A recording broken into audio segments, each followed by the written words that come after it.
ഏതായാലും നല്ല ശക്തിയായ ഇടിയായിരുന്നു എന്ന് വേണം മനസ്സിലാക്കാൻ. ആള് കാറിൽ നിന്ന് പുറത്ത് വീണ് കിടക്കായിരുന്നെന്നാ ഇവിടെ കൊണ്ടുവന്നവർ പറഞ്ഞത്. അപ്പോ ഇടിയുടെ ആഘാതത്തിൽ ഡോർ തുറന്ന് പുറത്തേക്ക് വീണു എന്ന് വേണം കരുതാൻ. ഞങ്ങൾക്ക് ചെയ്യാവുന്നതെല്ലാം ചെയ്തിട്ടുണ്ട്. ബാക്കിയൊക്കെ നമ്മുടെ പ്രാർത്ഥന പോലിരിക്കും. ശരി എന്നാ.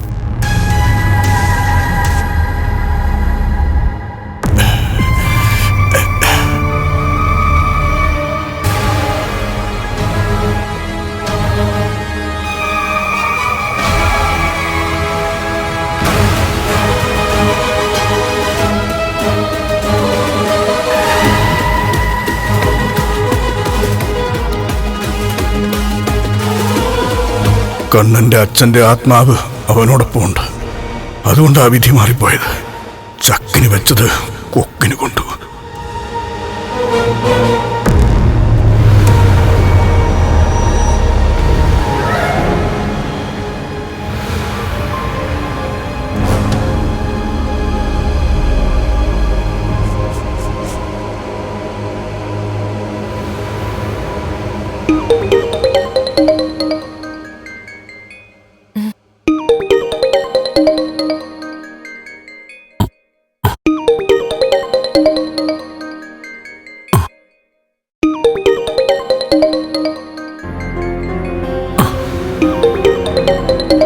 കണ്ണേട്ടാ, അമ്മാവനാണല്ലോ. എന്താ ഈ നേരത്തെന്നറിയില്ല. അമ്മാവാ. മോനെ കണ്ണ, മേഘനൊരു ആക്സിഡന്റിൽ പെട്ടടാ.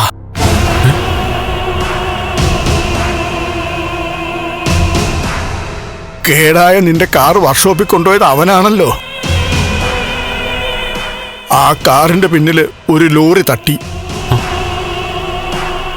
എന്നിട്ട് അവനിപ്പോ ഓപ്പറേഷൻ തിയേറ്ററില, കുറച്ച് ക്രിട്ടിക്കലാ. ദുർഗയും മഞ്ജു ഒന്ന് ഇപ്പൊ ഇതറിയണ്ട. അറിഞ്ഞു കഴിഞ്ഞാ അവര് നിലവിളിച്ചോണ്ട് ഇങ്ങോട്ട് വരും. നാളെ രാവിലെ എല്ലാവരോടും ഇത് പറഞ്ഞാ മതി. ശരി മാവ. കാലദോഷം അല്ലാതെ എന്തു പറയാനാ മോനെ.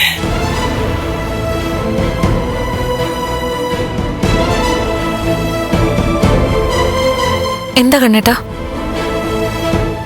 മേഘനൊരു ആക്സിഡന്റ് പറ്റിയെന്നാ അമ്മാവൻ വിളിച്ചു പറഞ്ഞത്. എന്റെ കാർ കൊണ്ടവൻ വർക്ക്ഷോപ്പിലേക്ക് പോയതാണല്ലോ. അപ്പോ അതിന്റെ പിന്നിലൊരു ലോറി തട്ടിയെന്ന്. നമുക്കങ്ങോട്ട് പോണ്ടേ? ഞാൻ പെട്ടെന്ന് വേഷം മാറാം. ഏയ് വേണ്ട മഹി. നമ്മളങ്ങോട്ട് പുറപ്പെട്ടാല് മഞ്ജു അമ്മയ്ക്കിത് അറിയും. അവരാരെ ഇപ്പോഴത് അറിയിക്കേണ്ടെന്നാ അമ്മാവൻ പറഞ്ഞത്. അത് മാത്രമല്ലടോ, അന്നത്തെ എൻ്റെ ആക്സിഡന്റിന് ശേഷം അത്തരം വാക്കുകൾ കേൾക്കുന്ന പോലും എനിക്ക് താല്പര്യമില്ല. എന്ന് മാത്രമല്ല, അവനിപ്പോൾ ഓപ്പറേഷൻ തിയേറ്ററില്ല. നമ്മൾ ചെന്നാലും അവനെ കാണാൻ പറ്റില്ല. മേഘന സീരിയസ് ആണോ കണ്ണേട്ടാ? ആ, കുറച്ച് ക്രിട്ടിക്കലാണെന്നാ അമ്മാവൻ പറഞ്ഞത്.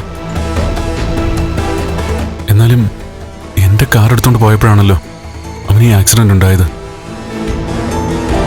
എനിക്ക് വരേണ്ട അപകടം വഴിമാറിപ്പോയതാണെന്നാ എൻ്റെ സംശയം.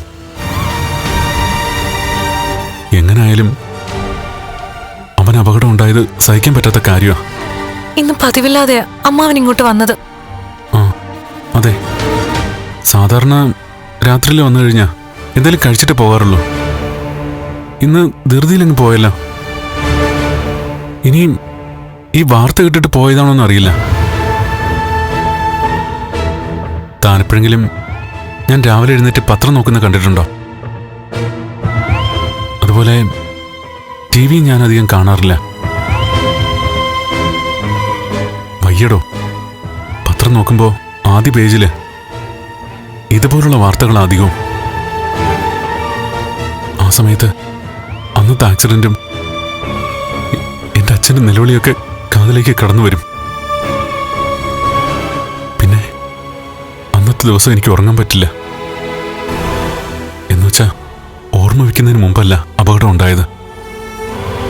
എല്ലാം ഓർത്തു വയ്ക്കുന്ന പ്രായത്തില.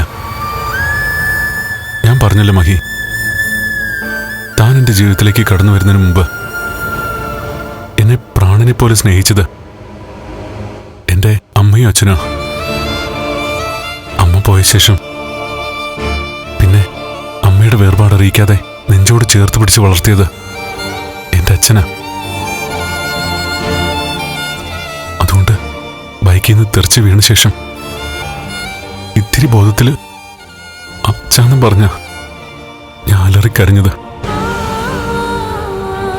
ഒന്ന് ഉയർന്നു നോക്കിയപ്പോ അച്ഛൻ മോനെന്ന് വിളിച്ചൊന്ന് ഞെരുങ്ങിയെന്ന് തോന്നുന്നു. ഇത്രേ എനിക്ക് ഓർമ്മയുള്ളൂ. പിന്നെ ദിവസങ്ങൾക്ക് ശേഷം ഐസിയുയിൽ കിടന്ന് എനിക്ക് ബോധം വന്നത്.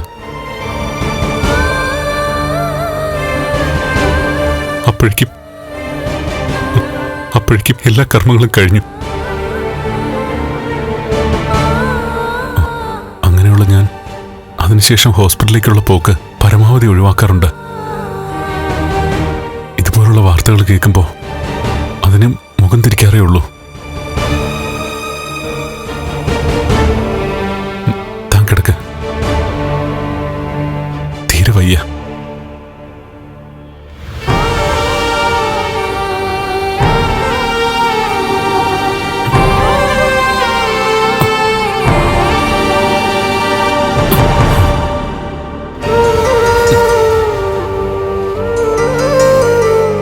മേഘനൊന്നും സംഭവിക്കില്ല കണ്ണേട്ടാ. അവൻ ആ സമയത്ത് വന്നില്ലായിരുന്നെങ്കിൽ ഒരുപക്ഷെ ഇങ്ങനൊന്നും സംഭവിക്കില്ലായിരുന്നു. വർക്ക്ഷോപ്പിലേക്ക് പോയപ്പോഴാ ലോറി തട്ടിയത്. എന്റെ കാർ കേടായില്ലായിരുന്നെങ്കിൽ ഞാനും ആ റൂട്ടിൽ പോയില്ലായിരുന്നല്ലോ. ദോഷ സമയം വരുമ്പോൾ അപകടത്തിൽ നിന്ന് നമ്മളെ രക്ഷിക്കുന്ന ദൈവങ്ങൾ തന്നെ അതിലേക്ക് നമ്മളെ നയിക്കുകയും ചെയ്യും. അതിനുവേണ്ടി ഒരു കാരണം ഉണ്ടാക്കും.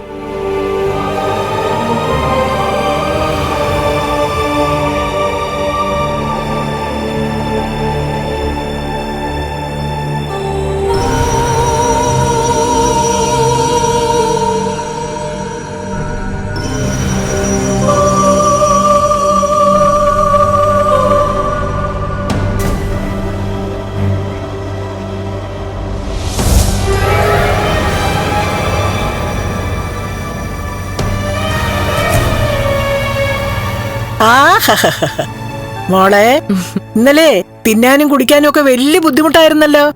ഇതങ്ങോട്ട് കുടിച്ചേ. പിടിക്കേ പിടിക്കേ. ആ സംഭവം അറിഞ്ഞതിന് ശേഷം ഞാൻ നന്നായിട്ട് ആഹാരം കഴിച്ചല്ലോ മുത്തശ്ശി. എന്നാലും അതിനു മുമ്പ് പട്ടിണിയായിരുന്നല്ലോ. കുടിക്കേ കുടിക്കേ.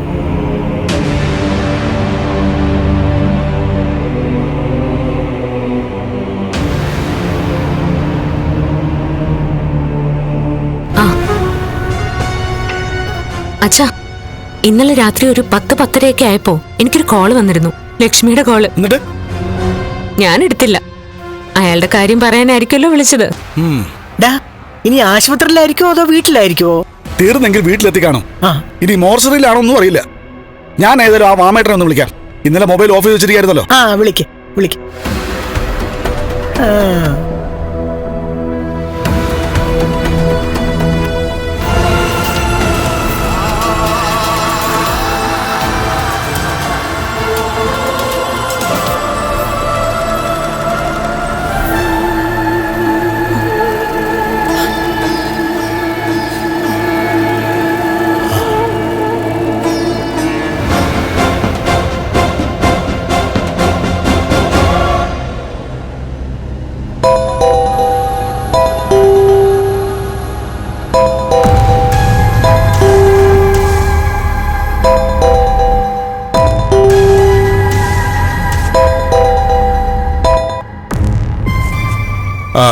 പ്രതാപ, എന്തായി മാമേട്ടാ? ഇന്നലെ മുഴുവൻ ഫോൺ ഓഫാക്കി വെച്ചിട്ട് അവൻ വിളിക്കുക. ഹലോ മാമേട്ടാ. ഐസുനാത്ത ചത്തിട്ടില്ല, കുറച്ച് സീരിയസാ.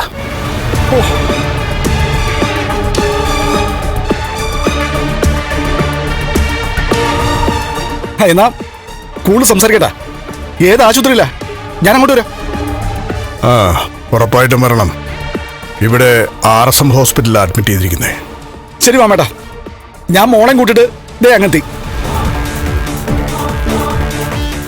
ശരി.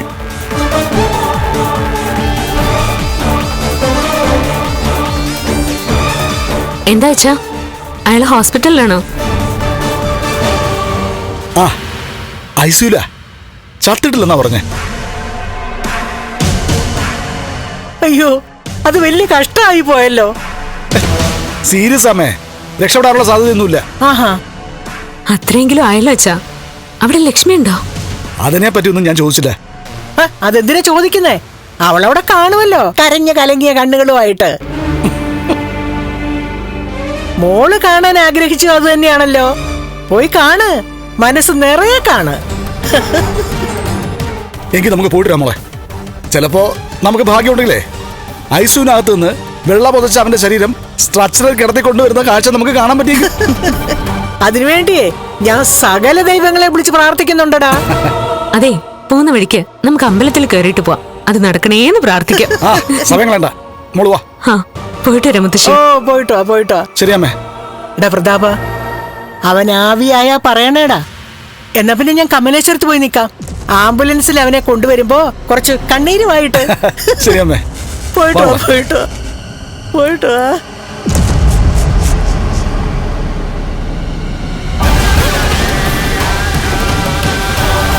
കാലൊടിഞ്ഞവന്റെ ഇപ്പൊ കൈ ഒടിഞ്ഞു കാണും അല്ലേ അച്ഛാ? കൈയും കാലും മാത്രമല്ല മോളെ, ശരീരം ആസകലം ചതഞ്ഞു പോയി കാണും.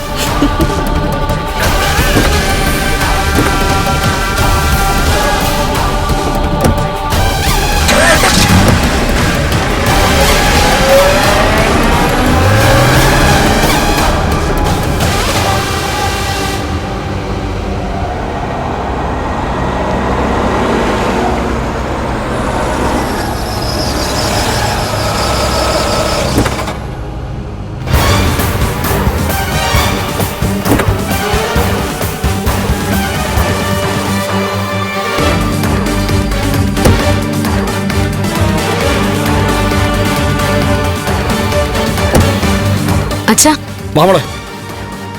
എന്താ അച്ഛാ ഇവിടെ നിർത്തിയേ? മോളെ മുൻവശത്ത് ഇറങ്ങാതെ ഇവിടെ വന്നതേ ആരെങ്കിലും ഒക്കെ കാണണ്ടെന്ന് വിചാരിച്ചിട്ടാ. ആ, ലക്ഷ്മി ഇവിടെ കാണോ? കാണാതെ പിന്നെ അവളുടെ കെട്ടിയൊന്നുമില്ല അത് കിടക്കുന്നേ. അവളുടെ കരച്ചില് കാണുമ്പോഴേ ചിരിക്കാതിരിക്കാൻ വലിയ പാടായിരിക്കും അച്ഛാ. ചിരിക്കണ്ട, അവനെ കണ്ടിട്ട് കാറിനകത്ത് വന്നിരുന്നിട്ടേ നമുക്ക് രണ്ടു കൂടെ പൊട്ടിയൊക്കെ ചിരിക്കാം. അതുപോലെ തന്നെ ഇനിയൊരു സന്തോഷ വാർത്ത കേട്ട സ്ഥിതിക്ക് ഇന്ന് തന്നെ മോള് ഉണ്ണിയുടെ ഒപ്പം വീട്ടിലേക്ക് പോണം. ഇനിയിപ്പോ പോണ്ടാന്ന് പറഞ്ഞാല് ഞാൻ പോവും. ഉണ്ണിയേട്ടന് ചിലപ്പോ ഇവിടത്തെ തിരക്കുണ്ടായിരിക്കും. അങ്ങനെയാണെങ്കി അച്ഛൻ എന്നെ ഉണ്ണിയേട്ടന്റെ വീട്ടിൽ കൊണ്ടാക്കിയിട്ട് പോയാ മതി. ഏട്ടനോട് അനിയന് വലിയ ഇഷ്ടമൊന്നുമില്ല, എന്നാലും ആൾക്കാരെ ബോധിപ്പിക്കാനായിട്ട് ഇവിടെ നിന്നല്ലേ പറ്റുള്ളൂ. ആ, അത് വേണം. ഞാൻ ഇവിടെ തന്നെ കാണും, എല്ലാത്തിനും മുൻകൈ എടുത്തോണ്ട്. അങ്ങനെ ഇവിടെ നിൽക്കുമ്പോഴും ഞാൻ കേൾക്കാൻ ആഗ്രഹിക്കുന്നതേ കണ്ണന്റെ അച്ഛന്റെ പിന്നാലെ അവനും പോയെന്നുള്ള വാർത്തയെ മോളെ. പകുതി ജീവനുമായിട്ടാ ഇത്രയും കാലം ജീവിച്ചോണ്ടിരുന്നെ. ഇനി ബാക്കി പോവാൻ വലിയ പാടൊന്നും കാണത്തില്ലല്ലോ. അതുപോലൊരു അപകടം വരുന്നു മോളെ. അതുകൊണ്ടേ തീർച്ചയായിട്ടും അവൻ പോയിക്കോളും. മോള് വാ.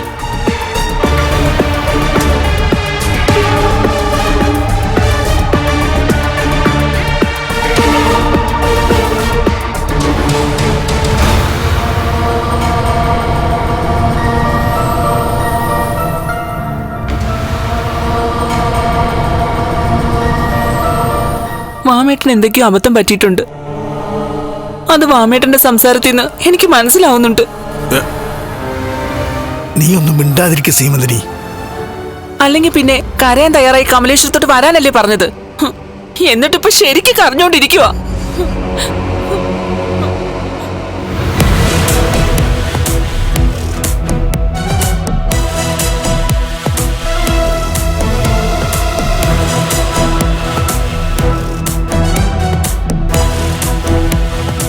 കരുണ അവളുടെ അച്ഛനും വരുന്നുണ്ട്. മോള് വാ. കണ്ണനെ കാണാൻ വരിക. കാണട്ടെ, അകത്ത് കിടക്കുന്നവനെ ശരിക്കും കാണട്ടെ. ആ മാമേട്ടാ എന്തായി? എന്തായി മാമേട്ടാ? ഐസിയുനകത്തുണ്ട്. ഇപ്പൊ സന്ദർശന സമയാ, പോയി കാണാം. സീരിയസ് ആണോ?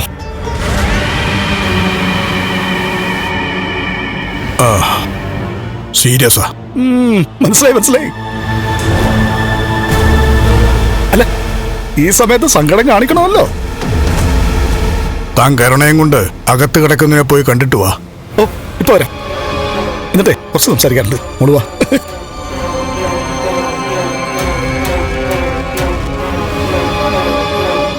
നമ്മുടെ മോൻ അകത്ത് കിടക്കുമ്പോ അയ്യാക്ക് എന്താ ഇത്ര സന്തോഷം? എനിക്കറിയില്ല സീമന്തിനി.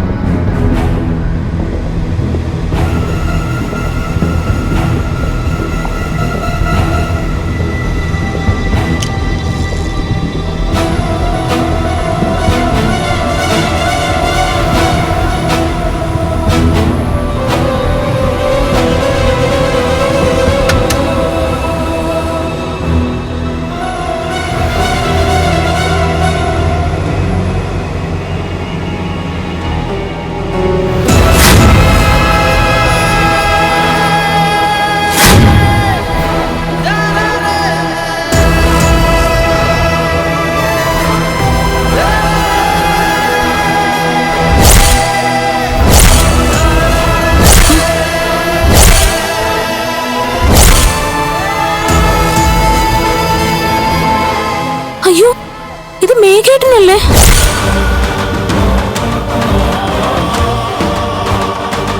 അച്ഛാ, അതാ മോളെ ഞാനും ആലോചിക്കുന്നേ. ഇനിയും കണ്ണനോടൊപ്പം ഇവനും ഉണ്ടായിരുന്നോ? ആ സിസ്റ്ററെ, മേഘൻ എന്താ പറ്റിയത്? പറ്റിയത് എന്താണെന്ന് പുറത്തുള്ളവർ പറഞ്ഞില്ലേ? ഒരു ആക്സിഡന്റ് ഉണ്ടായതാ. കൂടെ ആരും ഇല്ലായിരുന്നോ? ഇല്ല, ഇയാൾ ഒറ്റയ്ക്കായിരുന്നു. സീരിയസ് ആയിട്ടാ കൊണ്ടുവന്നത്. കുറച്ചുകൂടെ വൈകിയിരുന്നെങ്കിൽ ആള് പോയേനെ.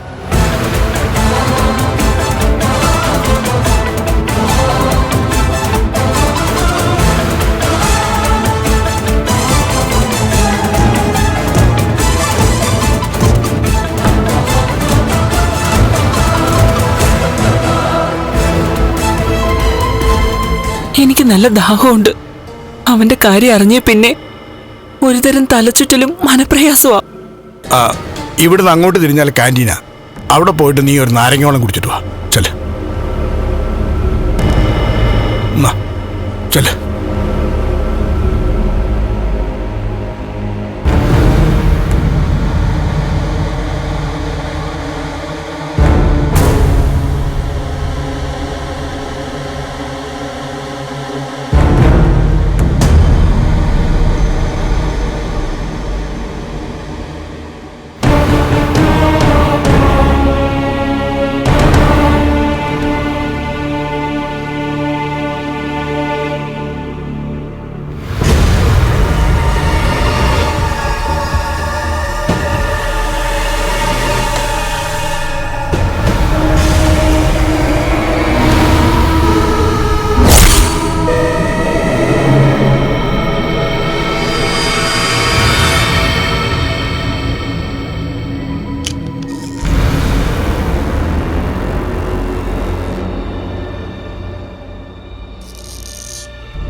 എന്താ വാമിട്ടാ പറ്റിയത്? ഇതിപ്പോ മേഘനാണല്ലോ അകത്ത് കിടക്കുന്നത്. താനവനെ പോയി കണ്ടിട്ട് കാര്യം പറയാമെന്ന് വെച്ചിട്ടാ ഞാൻ പറയാതിരുന്നത്. ഇന്നലെ രാത്രി മൊത്തം തന്നെ വിളിച്ചായിരുന്നല്ലോ. പക്ഷെ ആ നേരത്തൊക്കെ സ്വിച്ച് ഓഫാ. മൊബൈലിലൂടെ സംസാരം വേണ്ടെന്ന് നിങ്ങൾ തന്നെയല്ലേ വാമേട്ട പറഞ്ഞേ? ഞങ്ങൾ സന്തോഷത്തോടെ ഇങ്ങോട്ട് വന്നത്. ഞാനും സന്തോഷത്തോടെയാ ഇന്നലെ ഞാൻ എൻ്റെ പെങ്ങളുടെ വീട്ടിലേക്ക് പോയത്. അവിടേക്ക് കണ്ണനെ കൊണ്ട് ആംബുലൻസ് വരും, അല്ലെങ്കിൽ കണ്ണന് ഗുരുതരമായി പരിക്ക് പറ്റി ഹോസ്പിറ്റലിലാണെന്ന വാർത്ത വരും എന്ന പ്രതീക്ഷയിൽ. എന്നിട്ടോ കണ്ണൻ ജീവനോടെ പഴയതിനേക്കാൾ പ്രസരിപ്പോടെ കൂട്ടുകാരൻ കൊടുത്ത പാർട്ടിയിലൊക്കെ പങ്കെടുത്ത് തിരിച്ചു വന്നടോ. അതിനുശേഷം അവൻ കാര്യങ്ങൾ പറഞ്ഞപ്പോഴാ എന്റെ ചങ്ക് നിന്നുപോയത്. എന്താ മാമേട്ട പറ്റിയേ? എടോ, പോയ കാറിലല്ല കണ്ണൻ തിരിച്ചു വന്നത്. ഇടയ്ക്ക് വെച്ച് അവന്റെ കാറ് കേടായി. ആ സമയത്ത് കാലക്കേടിന് മേഘന അവിടെ എത്തി. എന്നിട്ട് അവൻ വന്ന കാറിൽ കണ്ണനെ കയറ്റി വിട്ടിട്ട് കേടായ കാറ് നന്നാക്കി അത് ഓടിച്ചത് മേഘനാടോ.